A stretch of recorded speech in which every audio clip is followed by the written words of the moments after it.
इस वीडियो के अंदर हम लोग डिस्कस करने वाले हैं Indian real estate trust investment के बारे में, जिसको रीट वगैरह भी कहा जाता है। तो ये रीट इन्वेस्टमेंट होती क्या है? मात्र 500 रुपए से भी कम में आप ऑनलाइन रियल एस्टेट यहाँ पे जो है सेगमेंट के अंदर इन्वेस्ट कर सकते हो। क्या प्रो है, क्या कौन से, टैक्सेशन के रूल्स वगैरह कैसे कैसे आपको इन्वेस्टिंग करनी है, क्या क्या चीज़ें देखनी है, और इंडिया में राइट नाउ कौन से रीट्स वगैरह अवेलेबल है और कितना रिटर्न आपको दे चुके हैं, सारी जानकारी दूंगा एक ही वीडियो के अंदर। तो प्लीज पूरा वीडियो जरूर देखिएगा। तो देखिए, रीट का सिंपल सा अगर मैं फुल फॉर्म की बात करूं, रियल एस्टेट जो है इन्वेस्टमेंट ट्रस्ट बोला जाता है। इसके अंदर सिंपली तरीके से आपको एक प्रोपोर्शनेट ऑनरशिप दी जाती है। जी हाँ, जैसे आप शेयर मार्केट के अंदर ETF के अंदर या किसी पर्टिकुलर कंपनी के स्टॉक में निवेश करते हैं, उसी तरह से आप ऑनलाइन अपने डीमेट अकाउंट के थ्रू भी जो है रीट इन्वेस्टमेंट कर सकते हैं। यहाँ पे आपको प्रॉपर जो है रेंटल इनकम मिलती है as a dividend income, plus ये प्रॉपर स्टॉक एक्सचेंज के ऊपर लिस्टेड होते हैं, सेबी से रेगुलेटेड होती है, तो कोई भी धोखेधड़ी या बैंक्रप्सी वगैरह इन चीजों की आपको टेंशन लेने की जरूरत नहीं पड़ती। अब रीट जो है कई सारे टाइप्स के होते हैं, इक्विटी होते हैं, मॉर्गेज हो गया, रिटेल, रेजिडेंशियल, हेल्थ केयर हो गया, ऑफिस रिलेटेड रीट्स हो गए। अब मैं बात करूंगा कि इंडिया में कौन कौन से रीट्स राइट नाउ अवेलेबल है। तो इन्वेस्टमेंट के लिए केवल 4 रीट्स जो है ऑलरेडी लिस्टेड है हमारे स्टॉक मार्केट के अंदर। ब्रुकफुल इंडिया रियल एस्टेट ट्रस्ट करके एम्बेसी ऑफिस का है, माइंड स्पेस बिजनेस पार्क का है और नेक्सस सेलेक्ट ट्रस्ट का है। तो इन चारों के अंदर आप इन्वेस्टमेंट कर सकते हो, लेकिन उन चारों में से कौन सा आपको सेलेक्ट करना है, चलिए बात करते हैं। तो भाई सबसे पहले बात करते हैं Brookfield India real estate trust की। जी हाँ, इनका जो मेन फोकस रहता है वो सारी कमर्शियल ऑफिस स्पेसेस के ऊपर रहता है। मार्केट कैप की बात करो तो 9,700 करोड़ से भी ज्यादा का मार्केट कैप है। इनका हमेशा जो ऑक्यूपेंसी रेट है वो 89% रहता है, और हमेशा जो लीज के ऊपर जो ऑफिस उठाते हैं कॉर्पोरेट्स वगैरह, तो वेटेज एवरेज जो है वो 7.1 ईयर्स का रहता है। प्लस यहाँ पे जो है ये डिविडेंड की अगर मैं बात करूँ तो पिछले कई सालों से 12% का यहाँ पे आपको डिस्ट्रीब्यूशन यील्ड यहाँ पे देखने को मिलता है। प्रोफेशनल मैनेजमेंट कंपनी है। अगर यहाँ पे मैं रिटर्न्स वगैरह की बात करता हूँ, स्क्रीन के सामने आप देख सकते हो पिछले 1 साल के अंदर 16% से भी ज्यादा रिटर्न इसने यहाँ पे निकाल के दिया है। अगर मैं पिछले 5 सालों की भी यहाँ पे बात करता हूँ तो 22% का CAGR आपको देखने को मिलता है। अगर मैं पिछले 5 सालों की भी बात करूँ तो 22% का रिटर्न देखने को मिलता है, क्योंकि बीच में अगर आप देखेंगे यहाँ पे जो 2022 का पीरियड था पूरा का पूरा, उस टाइम पे नेगेटिव गया था -2.35%, और जो 2023 का भी पीरियड था वहां पे भी ये पूरा -20% नेगेटिव गया था। बाकी के अगर आप ईयर देखेंगे तो पॉजिटिव देखने को मिल जाते हैं। तो पिछले 1 साल के अंदर इसने काफी अच्छा खासा यहाँ पे परफॉर्म किया है। बाकी अगर आप एक मैक्सिमम पीरियड भी यहाँ पे लेके चलते हैं तो ये 2021 के अंदर यहाँ पे लॉन्च हुआ था, और ओवरऑल अगर आप नेगेटिव पूरा पीरियड देखते हैं तो 2022 अक्टूबर से लेकर सितंबर 2023 तक दे सकते -24% ये डिक्लाइन हुआ है। तो इन्वेस्ट करना बड़ा ही सिंपल रहता है। आप अपना डीमेट अकाउंट खोलिए, उसके अंदर ये रीट को यहाँ पे आप सर्च कीजिए, फिर जैसे हम लोग किसी पर्टिकुलर स्टॉक को बाय करते हैं वैसे आप बाय कर सकते। और जैसे मैंने बताया कि डिविडेंड यील्ड यहाँ पे अगर आप देखेंगे तो 12% देखने को मिल जाती है।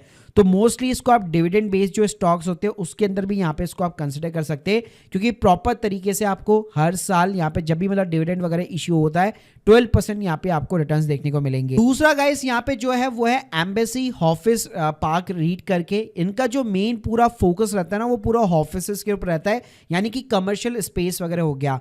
मार्केट कैप की बात करो तो 32,200 करोड़ है, और ये इंडिया का भाई सबसे बड़ा लार्जेस्ट रीट है। ऑक्यूपेंसी रेट 87% का है। वेटेड एवरेज जो लीज यहाँ पे रहती है वो 7.9 ईयर्स की है। यहाँ पे इनका डिविडेंड डिस्ट्रीब्यूशन मतलब यील्ड्स वगैरह की बात करो तो 6.8 का रहता है। अब देखिए, अगर मैं रिटर्न्स की बात करूँ तो पिछले 1 साल के अंदर इसने 5.03% का रिटर्न यहाँ पे निकाल के दिया है। 5 साल की अगर मैं बात करूँ तो 12% का ऑलमोस्ट वही सेम रिटर्न देखने को मिलता है। और अगर आप एक मैक्सिमम पीरियड भी यहाँ पे आप लेते हैं तो यहाँ पे आप देख सकते हैं अप्रैल 2019 के अंदर ये रीट यहाँ पे लॉन्च हुआ था।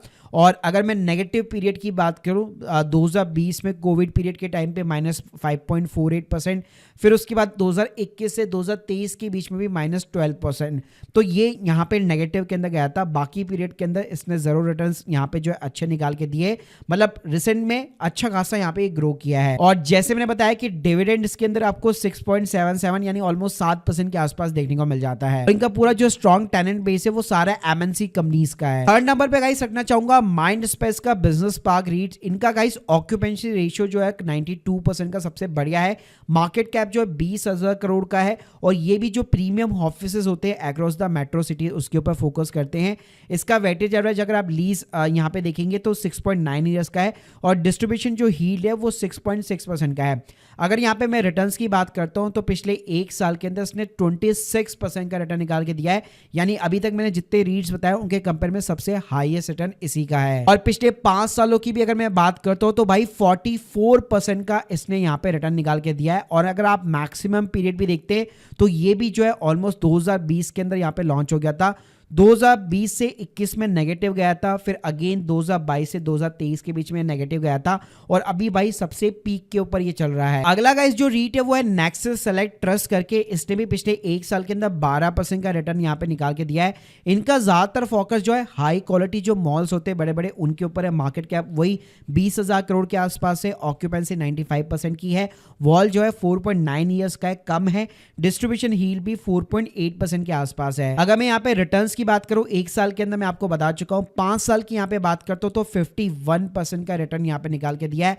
मैक्स पीरियड भी अगर आप देखते तो ये ऑलमोस्ट 2023 के अंदर यहां पे लॉन्च हुआ था, और अगेन 2023 से 24 के अंदर ये नेगेटिव गया था, और अभी भी 2024 से 2025 के बीच में अक्टूबर के समथिंग -10% नेगेटिव गया है। और अभी अगर आप राइट नाउ देखते तो सबसे पीक पीरियड के ऊपर यहां पे चल रहा है, तो इसने कम पीरियड के अंदर भाई अच्छे खासे यहां पे रिटर्न्स निकाल के दिए हैं। इसके अलावा इस डिविडेंड यहां पे 4.77% का है। और एक और चीज बताना चाहूंगा, टैक्सेशन के अंदर जो यहाँ पे आपको ये डिविडेंड यील्ड यहाँ पे जो देखने को मिल रही है, तो जिस भी स्लैब रेट के अंदर आप फॉल करेंगे उसके अकॉर्डिंग आपको टैक्स पे करना है। और अगर आप ये स्टॉक्स वगैरह को जो है प्रॉफिट के ऊपर निकालते हो तो उसके ऊपर कैपिटल गेन बनेगा, तो लॉन्ग टर्म है सिंपली, तो वहां पे 12.5% का टैक्स रेट यहाँ पे एप्लीकेबल हो जाएगा। सो गाइस ये 4 से 5 रीट्स के अंदर आप सिंपली यहाँ पे इन्वेस्टमेंट अपनी जर्नी को शुरुआत कर सकते हो। वैसे अगर आप देखोगे तो इसमें आपको कंसिस्टेंट रिटर्न्स जो है किसी भी रीट के अंदर यहाँ पे दिखाई नहीं देंगे, क्योंकि बहुत ज्यादा पुराना टाइम यहाँ पे किसी भी रीट को ऐसा नहीं हुआ कि 15 साल हो गए 20 साल हो गए। तो यहाँ पे जो है आपको थोड़ा सा सोच समझकर यहाँ पे इन्वेस्टमेंट वगैरह करनी पड़ेगी। बाकी अगर आप इंफ्रास्ट्रक्चर सेगमेंट में जाना चाहते हो तो आप म्यूचुअल फंड के साथ में भी शुरुआत कर सकते हो। So guys hope you like this video, please subscribe channel. अगर आप लोगों के कोई भी डाउट्स है कमेंट बॉक्स के अंदर जरूर बताइएगा। Thank you guys, thank you very much.